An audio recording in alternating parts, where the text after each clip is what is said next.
January 17th, 1940. Somewhere over the gray winter North Sea, the wind claws at the canopy of a lone German patrol aircraft, and the horizon is a hard, dull line. Below, waves roll like hammered lead. Above, the sky's empty, vast, indifferent, protective. In Berlin and in the fighter fields of the Reich, the belief is quiet but firm. Distance is a shield, and the air has limits. A single-seat fighter can be fast, lethal, and brave, but it cannot escort anything very far. Not far enough to matter. Not far enough to follow a bomber stream to the heart of Germany and stay there. This assumption mattered because it underwrote an entire defensive logic.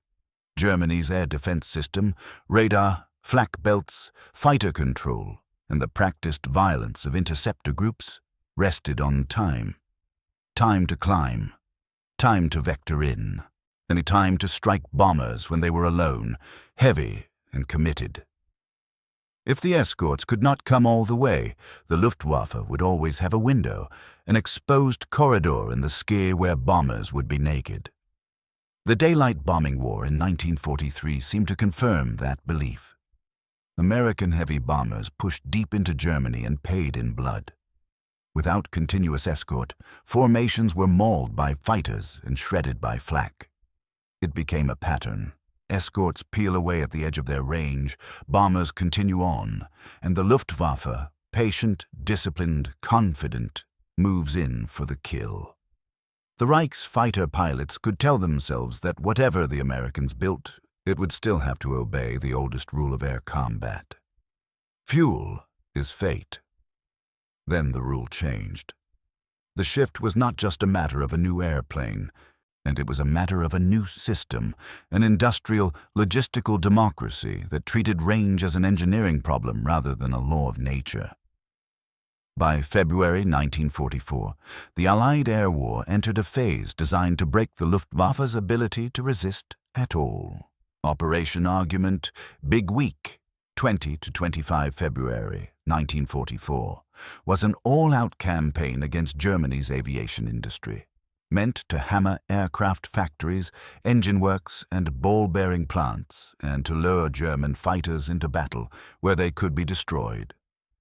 This plan was made feasible by large numbers of long-range P-51 Mustangs and P-47 Thunderbolts fitted with 150-gallon drop tanks.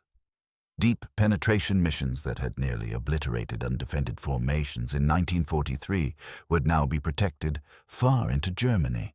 The fighters were even freed to fly ahead to pounce on German aircraft and attack targets of opportunity. That is where expectation and experience collided. Luftwaffe pilots expected the old rhythm to continue. Bombers arrive, escorts thin out, the fight becomes an execution.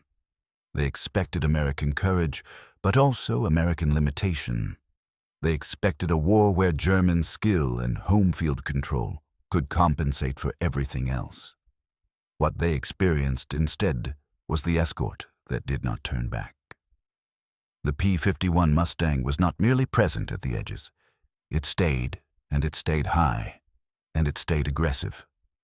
The Merlin-powered P-51D gave the U.S. Army Air Forces a high-performance, high-altitude, a long-range fighter that could escort heavy bomber formations all the way to Berlin and back, reducing the unacceptable loss rates bomber crews had suffered earlier in the daylight campaign. The first P-51B and C Mustangs entered combat in Europe in December 1943. By the time of the first U.S. heavy bomber strike against Berlin in March 1944, the American Air Force fielded about 175 Mustangs, providing long-range, high-altitude escort alongside P-38s. The P-51D then arrived in quantity in spring 1944 and became the primary long-range escort fighter. By war's end, Mustangs had destroyed 4,950 enemy aircraft in the air, more than any other American fighter in Europe. Numbers like these do not merely describe capability. They describe a new emotional reality for the men in German cockpits. The sense that the battlefield had moved, and when the rules had moved with it. The Reich's defenders had trained for interception, short, violent engagements, then back to base, then up again. The Mustang's presence stretched the battle into a continuous pressure that did not end at the frontier. For Luftwaffe pilots, the sky was no longer a series of defended zones. It became a corridor of pursuit. The claim of 1,650 miles to Berlin points to the essence of the shock, the Mustang's endurance. With extra fuel tanks in the fuselage and 2 disposable auxiliary drop tanks under each wing, a Mustang could fly 1,650 miles without refueling, a round trip from England to beyond Berlin.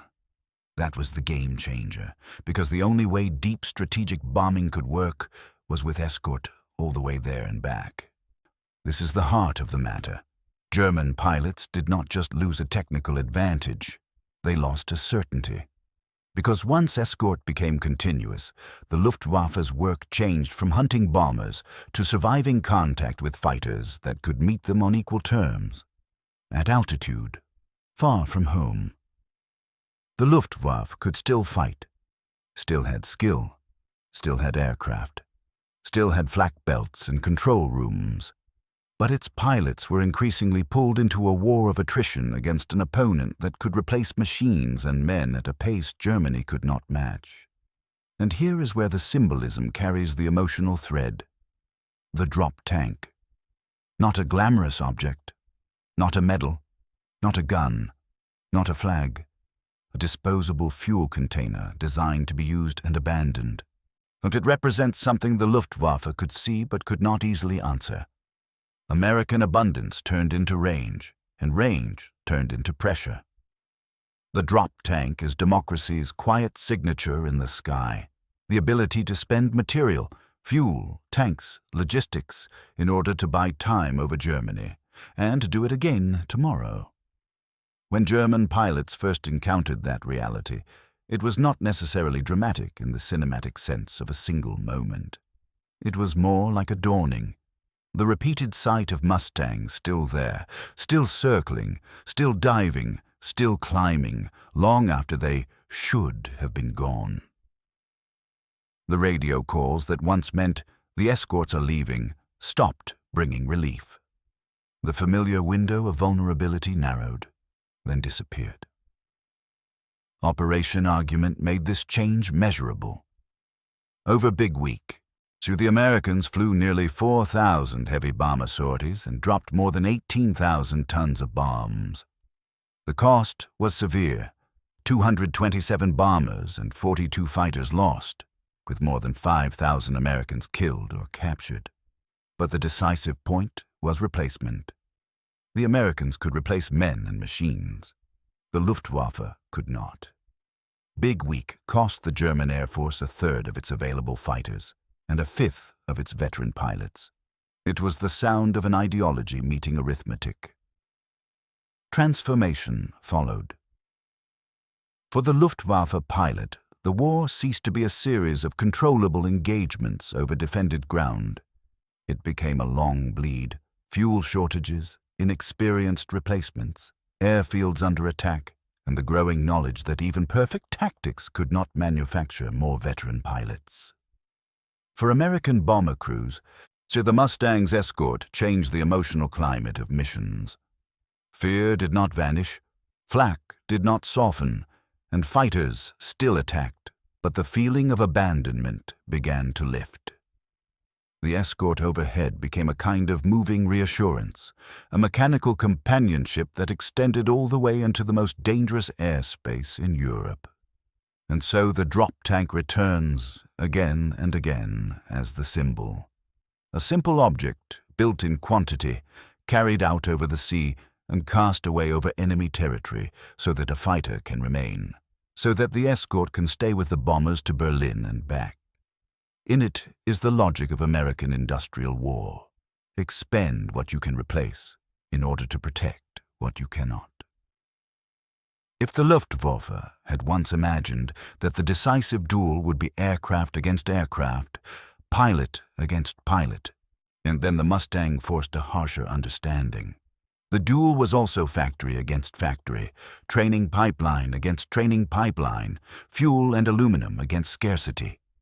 The P-51 was not only a fighter, it was the visible edge of a supply chain that reached back across an ocean. There are wars decided by sudden collapse, and wars decided by slow, methodical change in what is possible. The P-51's range was not merely a statistic. It was a change in the geometry of fear.